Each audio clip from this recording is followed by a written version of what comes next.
저는 자녀가 죽기 전까지 할 일이라고는 제목으로 오늘 강의를 시작하겠습니다. 이제 여러분들은 본격적으로 여러분의 문제에 주 하나님이 개입하시는 그러한 자격 조건, 그리스도를 통하여서 주 하나님의 자녀가 됐습니다. 이제 여러분의 문제에 대해서 본격적으로 주 하나님이 개입하실 수 있도록 기도하셔야 됩니다. 그런데 여러분들이 또 오해할 수 있는 게 무엇이냐면, 이제는 내가 아무것도 할 일도 없었는데 또 기도하라는 말이냐라고 생각하실 수가 있습니다. 또 뭘 하라는 말이냐 이렇게 할 수 있는데, 이제는 내가 뭘 할 수 있는 힘이 없었지 않습니까? 그런데 이제는 여러분이 할 힘이 없는 줄 압니다. 그래서 기도하라는 겁니다. 내가 할 수 있는 힘, 내가 할 수 있는 능력, 내가 할 수 있는 체력, 내가 할 수 있는 지혜, 이걸 기도하시라는 겁니다. 그러면 여러분들은 할 힘은 없지만 주 하나님께서 그리스도를 통하여서 여러분에게 힘과 능력을 주시는 모든 통로가 기도이니까 그냥 기도하시라는 겁니다. 예를 들어서 하소연같이 기도하고, 나 할 힘이 없습니다, 내가 할 일 없는 거 아시지 않습니까? 그렇게 하시라는 겁니다. 기도한다는 거를 그걸 말하는 겁니다. 그러면 여러분이 할 수 없는 걸 아시기 때문에 주 하나님께서 외부적으로, 내부적으로 성령님께서 할 힘을 주셔서 하게 되어지고 하게 되어진다는 겁니다. 그러니까 그 힘을 위해서 기도하라는 말입니다. 의무적으로 뭘 해야 되는 것이 아니라, 할 힘이 없으니까 하소연을 하시고, 할 힘이 없으니까 이걸 해달라고, 저걸 해달라고 요청하라는 말입니다. 자, 그러면 그 전제 조건 하에서 먼저 여러분들이 지금부터 여러분의 문제에 본격적으로 도전하기 위하여서, 그리고 앞으로도 그런 문제뿐만 아니라 다른 유형의 문제가 수도 없이 오기 때문에, 그리고 앞으로 죽을 때까지, 내가 그 무덤에 가기 전까지, 아니면 그리스도께서 재림하기 전까지, 꼭 죽기 전까지 하셔야 될 일이 있습니다. 그거를 제가 지금부터 말씀드리겠습니다. 첫 번째, 여러분은 신생아입니다. 이게 무슨 말이냐면은, 우리가 예를 들어서 우리의 신체적인 어떤 성장 단계로 따져본다라고 하면, 이제 태어나서 신생아가 되어지고, 그 다음에 유아기를 거쳐갖고, 유치원, 청소년기, 그 다음에 청년기, 이렇게 쭉쭉 거쳐가지 않습니까? 마찬가지로 여러분은 이제 하나님의 자녀가 됐기 때문에 이제 신생아입니다. 신생아 단계라는 겁니다. 갑자기 여러분이 30대, 40대, 50대니까 장년기 아니냐? 아닙니다. 내가 청년기 아닌가? 아닙니다.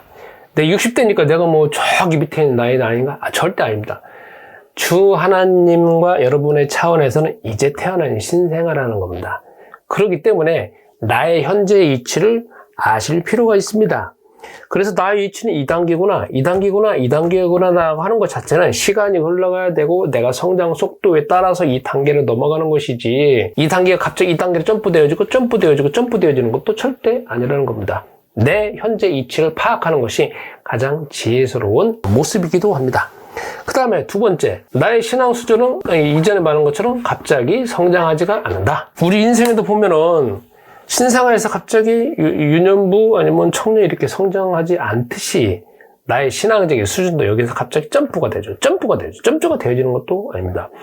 내가 신생아가 하루에 10끼, 20번 먹는다 하더라도 갑자기 점프가 되지 않는 것처럼 내 신앙적인 수준도 갑자기 이렇게 점프가 되어지도 않는 것이고, 내가 이전에 신앙생활 하기 전에 내가 교수님이다, 아니면 내가 엄청난 학식을 가지고 있다, 그것도 마찬가지입니다. 절대 여기서 점프가 되는 것은 아니라는 걸 기억하실 필요가 있습니다. 세 번째, 나의 신앙은 저절로 성장되지 않는다. 이게 어떻게 보면 세상사하고 참 비슷한 것을 보게 됩니다. 우리가 하늘나라에 대한 것도 자세히 나와 있지 않습니다. 왜냐하면 우리 인간사를 통하여서 살아가는 것을 비유하고 또 깊게 생각해 본다라고 하면 저 하늘나라에 대한 것도 유추해 볼 수 있는 거 아니겠습니까? 물론 저 하늘나라에 가서 맞는 것도 있고 틀린 것도 있을 것입니다. 그렇지만 우리가 저 하늘나라에 대한 것 자세히 알 수 있는 것은 이 인간 세상에 대한 것들을 자세히 알다 보면은 비유해서 나올 거 아니겠습니까? 그러면 우리의 신앙도 저절로 성장되지 않는다. 그렇기 때문에 만약에 예를 들어서 신생아가 있습니다. 이 신생아는 성장하기 위해서 저절로 성장하지 않지 않습니까? 성장하기 위해서 뭐가 필요하느냐? 먹어야 됩니다. 적어도 하루에 7번에서 한 10번 먹겠죠. 먹어야 됩니다. 신생아기는 먹어야 됩니다. 먹어야만이 성장이 되어집니다. 저절로 성장되지 않습니다. 만약에 이 아이가 먹지 않는다, 그리고 먹지 않는 것이 계속 누적된다라고 하면은 근근히 그냥 숨만 쉴 뿐이죠.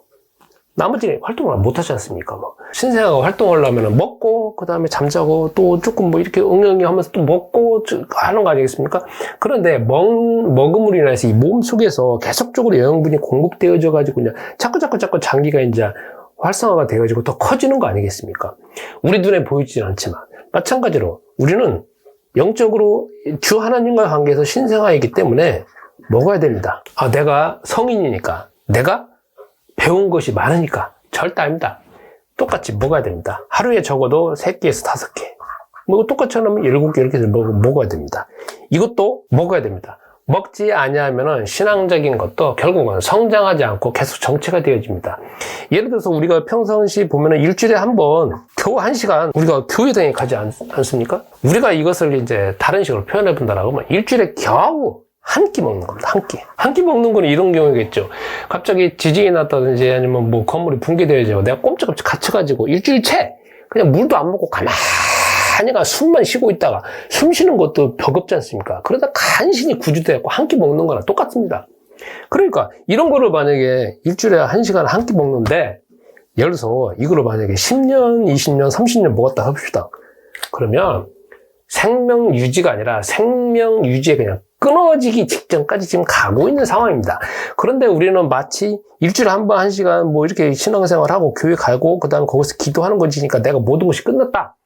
그러니까 결국은 뭐냐면 나는 겨우 숨만 붙어 있어갖고 숨만 쉴 지경까지밖에 되지 않고 나의 사회생활, 가정생활, 직장생활, 나의 경제생활에서는 아무런 영향뿐만 아니라 아무런 증거도 나타낼 수가 없다는 겁니다. 그렇기 때문에 이렇게 하셔야 되고 또 두 번째 살펴볼 수 있는 게 뭐냐면 나는 일주일에 먹고 다니지만 한 번에 100ml를 먹는다고 합시다. 그런데 한 번 왕창 1리터 먹었다고 칩시다. 그래봐야 이 시간이 5시간, 6시간입니다. 아무리 여러분과 내가 외식해가지고 비싼 바이킹스 가가지고 12만원짜리 먹었다고 칩시다. 기껏해 5시간입니다. 지나면 또 먹어야 됩니다. 그러니까 똑같이 적용해 본다면 내가 부흥회 갔습니다. 아니면 특별 새벽 기도회 갔습니다. 아니면 어디 사경에 가가지고 내가 일주일 동안 특별 훈련 받았다. 딱 이 시간 5시간, 6시간입니다. 평생 가지 않습니다. 그렇기 때문에 나는 영적인 이 원리가 있다는 걸 꼭 기억하셔가지고 어떻게 하시느냐. 내가 하루에 꼭 3번, 4번, 5번 먹어야 됩니다. 먹어야 힘이 생기듯이 제가 하라는 건 하라는 게 아니잖아요. 하라는 걸 하는 거 요구하는 거 아니지 않습니까? 그러나 해야 되지 않습니까? 해야 되는 건 뭘 행동한다는 것이 아니라 내가 힘써서 행동한다는 것이 아니라 주 하나님이 내가 할 수 있는 힘을 공급을 받는 걸 위해서 기도하라는 거잖아요. 그렇죠? 공급을 받으면 해지잖아요. 공급을 받으면 활동해지잖아요. 공급을 받으면 저절로 해지잖아요. 그걸 말하는 것이지 하라는 것이 아니라 힘을 공급받으라는 말입니다. 또 생각해 볼 필요가 있습니다. 어떤 분들은 우리가 이제 술자석이나 보면 이제 이런 이야기를 하지 않습니까? 나는 예전에 초등학교 때 교회를 열심히 다녔다. 나는 중고등학교 때 아니면 청소년기 때 나는 뭐 교회 임원도 하고 아니면 강사도 했지 않았느냐? 근데 나 지금 현재 결혼 생활하고 바쁘다가 보니까 신앙생활 안 하고 있다. 그런데 나는 여전히 신앙에 대한 기분을 가지고 있다. 그리고 나는 여전히 그리스도인이다. 이분은 쉽게 말하면 하나님의 자녀는 맞을 수 있을 겁니다. 그런데 몇십 년 전의 것을 우려먹는 거잖아요. 마치 이런 식이죠.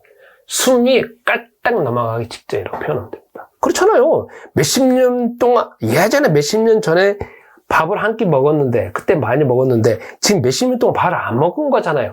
어쩌면, 이게 살아있는 게 기적일 거예요. 그죠? 신앙생활도 숨이 깔딱 넘어가기 직전이지, 이걸 인해가지고 뭔가 사회활동이나 아니면 뭔가 하나님의 어떤 일을 할 수 있다. 아니라는 겁니다. 또 네 번째로 살펴볼 수 있는 게 있습니다. 어떤 사람이 사회생활을 하다가 어떤 계기로 인해가지고 하나님의 해결책인 그리스도를 통하여서 하나님의 자녀가 되었습니다. 그러면 이것 자체가 앞으로 살아가는 가운데에서 이 자녀가 되어져가지고 승계가 되어지느냐? 절대 아닙니다. 내가 20대든 30대든 사회에서 많이 배웠건 적게 배웠건 내가 돈을 많이 가지고 있든 많이 적게 가지고 있든 권력을 가지고 있든 권력을 가지고 있지 않든 이게 딱 들어와서 하나님의 입장에서 주 하나님의 입장에서는 다 신생합니다. 그렇기 때문에 그런 모든 것 자체가 주 하나님의 자녀가 되어져서 있던 권리나 의무를 누리는데 거의 도움이 되지 않습니다. 승기가 되지 않습니다. 물론 이건 있습니다. 교회당 안에서의 어떤 위치, 교회당 안에서 사람들이 보여지는 부분에 대해서는 뭐 그게 조금 승계된다라고 표현할 수가 있겠습니다. 그러나 엄밀하게 말하면 주 하나님의 차원에서는 신생아이기 때문에 이것 자체로 인해 가지고 뭔가가 혜택이 되어지는 건 절대 아니라는 겁니다. 어쩌면 이분은 별로 가지고 있는 것이 없는 사람에 비해서 더 많은 이제 자녀가 되어져 가지고 이거를 다 정리한다는 것은 신앙적으로 정리해야 되고 어떤 믿음의 차원에서 승화를 시켜야 되기 때문에 재해석을 해야 되기 때문에 더 많은 시간이 걸릴 수밖에 없습니다. 다섯 번째, 내가 하나님의 자녀가 되어졌다 하더라도 우리가 앞으로 세상에 살아가는 거 아니겠습니까? 주 하나님이 부르실 때까지 세상에 살아가는데 그 세상은 천국이 아닙니다. 천국이 아닙니다. 자, 내가 신생아입니다. 내 세상에서 신생아가 태어났습니다. 엄마 뱃속에 다 튀어나왔습니다. 그러면 그 다음부터 딱 튀어나오자마자 수술실 보면 불이 환하지 있잖아요. 엄마 뱃속에서 컴컴했었는데 불이 환해지니까 전혀 다른 분위기잖아요. 그리고 막 이제 뭔가 탯줄이 잘려서 막 요란한 소리가 들리잖아요. 그러면서 애가 안 오니까 뒤집어 놓고 딱 때리잖아요. 순간적인 충격이 오잖아요. 그리고 바깥의 환경이 전혀 다르잖아요. 여기서는 온화한 환경인데 바깥에는 좀 그렇잖아요. 그러니 전혀 다른 환경, 마치 그냥 전혀 다른 환경에 오기 때문에 이 아이가 신생아 받는 충격은 어마어마하잖아요. 그렇죠. 그 다음부터는 이제 무슨 세상이냐? 리얼한 야생의 세계에 살지 않습니까? 세상에 있는 걸 다 경험해야 되지 않습니까? 마찬가지로 하나님의 자녀가 됐습니다. 어떤 계기로 인해 가지고 하나님의 자녀가 됐습니다. 그러면 앞으로 세상을 살아가야 되는데 이 세상 자체가 천국이 아니라는 거예요. 천국은 요한계시록 21장에만 천국이 되어지는 거고, 여러분과 내가 죽으면 그땐 천국은 잠깐 맛보는 것입니다. 맛보는 거겠죠? 그러나 이 세상은 어차피 우리가 주 하나님 부르실 때까지 살아가야 되기 때문에 천국이 아니라 이 세상은 야생의 세계라는 겁니다. 그래서 어떤 착각을 하냐면 내가 하나님 자녀였으니까 모든 게 잘 되어진다. 그 다음에 하는 일은 다 성공할 것이다. 그리고 내가 주 하나님 능력을 주시니까 뭐든 내가 다 자신 있게 할 수 있다. 물론 그건 신생아 때 가질 수 있는 마음입니다. 그러나 그것 자체는 나중에 성인이 되어져 가지고 이때 하나님의 어떤 인도를 받는 그런 위치가 되어지면 그렇게 될 수 있습니다. 그러나 그러게 되기 전까지는 나는 항상 이 모든 세상 자체가 야생의 세계이기 때문에 계속 실패도 당하고 힘도 당하고 그리고 어려운 일도 당하는 가운데 그걸 자꾸 극복해지는 가운데에서 내성이 생기지는 겁니다. 그러니까 이 세상은 야생의 세계라는 걸 기억하실 필요가 있습니다. 여섯 번째, 쭉 살아오는 가운데서 신앙생활의 목표가 뭐냐 이거죠. 내가 하나님의 자녀가 됐습니다. 앞으로 살아가는 중에서 목표가 뭐냐 이거죠. 여러분이 또 쉽게 생각할 수 있는 게 뭐냐면 그러면 이제 교회당에 가갖고 열심히 봉사하고 그 다음에 목사님 말씀에 충성하고 그 다음에 순종하고 이웃을 위해서 헌신하고 내가 법과 사회의 어떤 질서를 잘 지키고 윤리를 잘 지키는 거, 이게 내 힘써서 해야 되는 것이 내 신앙생활의 목표냐? 이렇게 여러분들이 그냥 단순하게 생각할 수 있습니다. 이건 신앙생활의 필수적인 조건이 아닙니다. 선택적인 조건입니다. 해도 되고 안 해도 되고. 그러나 내가 힘이 되어지면 해도 되고 안 해도 되고, 이걸 인해 가지고 천국 가는 게 아니고, 이것 때문에 하나님이 자녀가 되는 것이 아니고, 이것 때문에 하나님이 기뻐하시는 거 아니고, 사람은 기뻐하겠죠. 그렇지 않겠습니까? 교회당에 있는 다른 사람들은 기뻐하겠죠. 그러나 이걸로 인해 갖고 내 신앙의 척도는 아니고 주 하나님이 나중에 상급받는 척도도 아니라는 겁니다. 우선은 신앙생활의 모든 목표는 이거 다 제껴놓고 여러분이 어떻게 믿으셔야 되면 신앙생활 목표는 이게 목표가 아니고 하나님의 자녀가 되는 것, 그 다음에 자녀로서 권리, 혜택, 포인트를 누리는 겁니다.